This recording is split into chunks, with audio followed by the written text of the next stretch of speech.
in today's video, I'm going to be walking you through how I was able to transform the entire front landscape of the house, from those holly bushes that were here when the house was built into just something a little bit more colorful. So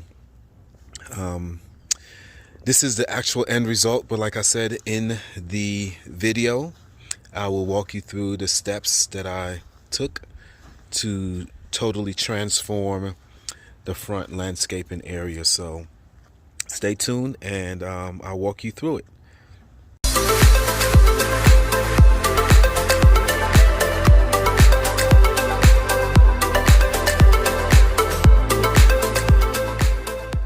So like I said earlier, this is the end result.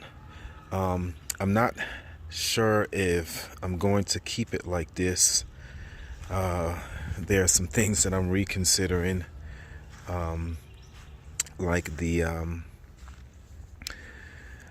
ligustrum here are kind of fast growing, so I'm gonna have to be trimming these down pretty regularly so that they don't overtake the lower petalums in the back. But right now this is what I have. I have lower petalums in the back, and then the sunshine ligustrum, you can never say that, up front. I have some forget what those are called. I think it's monkey grass. I don't know what the actual name is. I do have some sky pencil hollies in front of the house. Another lower petalum back there, which I don't know how that's gonna fill in, so I don't know if I'll have to transplant it. And then I have a few small flowers. I wanted something in the middle that can grow and give some color, so I have that rose bush there in the front. So again, not sure if I'm gonna keep it like this, but what I want to do here is just rewind the time and take you back to last winter and just start from the beginning and show you how I was able to do everything.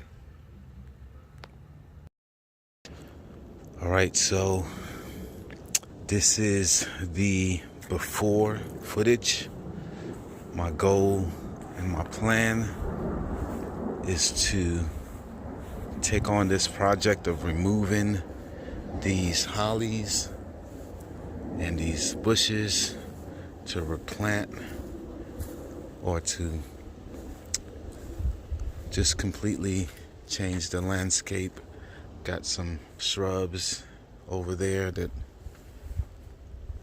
I want to plant to just redo the face of the front here, but this is the project, this is the goal, is to remove these bushes.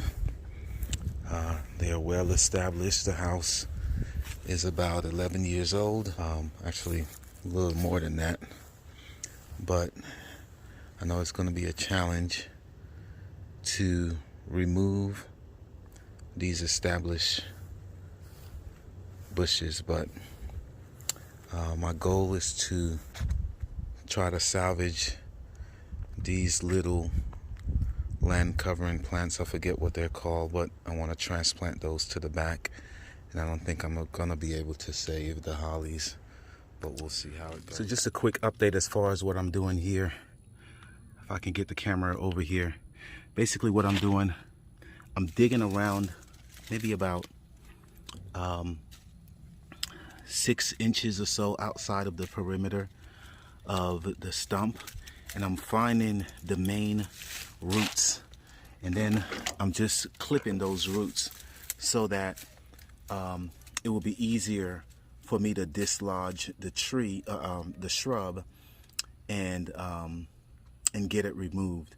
Now what you'll notice here, since the foundation of the house is over here, it's likely that most of the main arteries, or the root arteries, are going to be in that direction.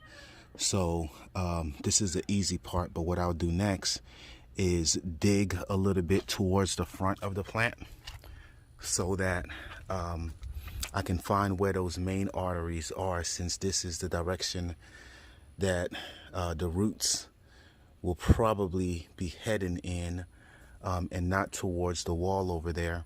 I'll try to dig up a little bit on this area to see if I can find some main arteries, and once I find those and cut those, that shrub should come out the ground pretty easily.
Alright, so there it is. I was able to dig around those roots. Like I said, maybe about 12 inches, 16 inches, 2 feet around, finding those main roots. You see there's a main root right there, and there's some over there, but like I said, once you find those roots, you should be able to just take the plant out, and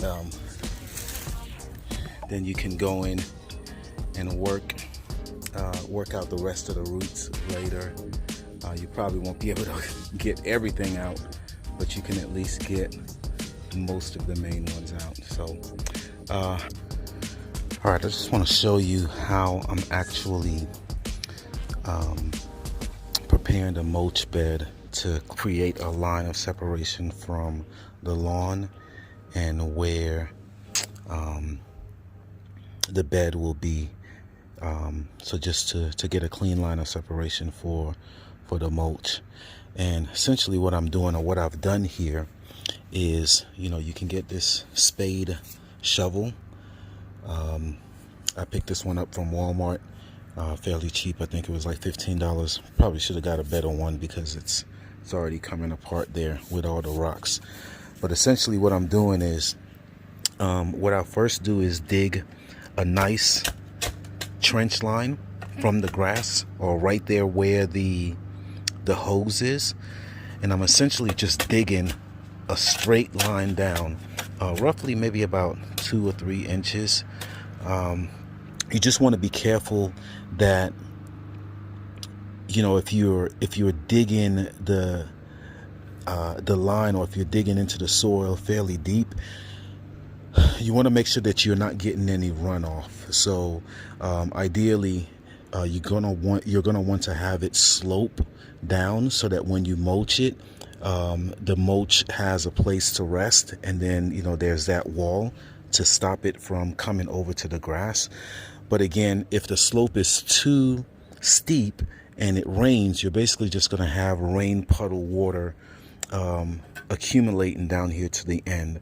So the idea is to get it deep enough to where it's separating, but not have it slope down so much to where you just have a puddle of water collecting down at the bottom. But yeah, essentially what I'm doing here, I'll just take the spade shovel and just dig down to create that line, and then peel it back. I'm trying to show you with just one hand since I'm holding the camera, but that's basically what I'm doing, all the way across the line, just like that. Yep.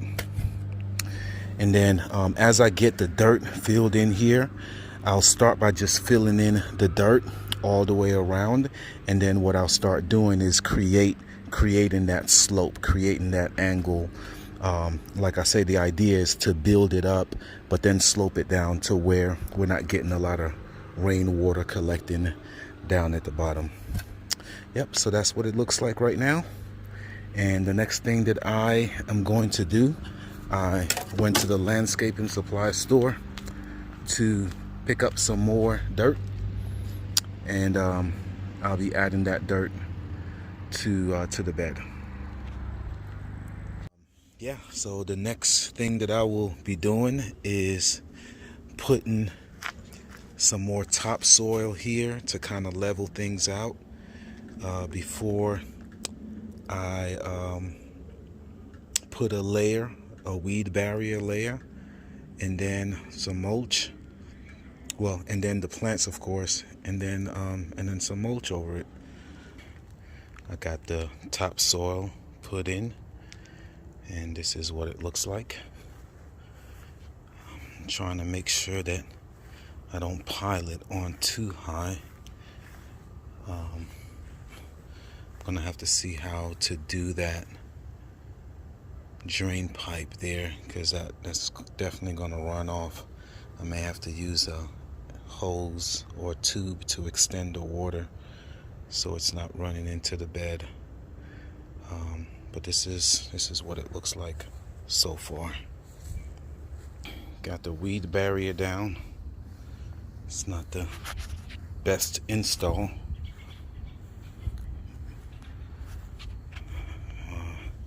It's not even the kind that I want. I actually wanted the professional grade one, but had to settle for one from Home Depot. But hopefully that should hold it for some time. I was able to install all 6 of the shrubs. Got the mulch down as well. Working on a little rock water, I don't even know what you call it, a rock ditch here to kind of channel the water flow away from the mulch. Don't really know how I'm gonna finish that up, but just wanted to get something down before we get some rain here in a few minutes. So this is the most up-to-date video of the installation. We just had a few days of heavy rain, and you can see everything is green and grass is getting greener here. But just wanted to thank you for taking the time to watch this video. And if you would like to see more projects and things that I'm doing around the lawn, around the house, specifically about landscaping, be sure to subscribe to the video and leave a comment if you have any questions, and I'll catch you in the next video.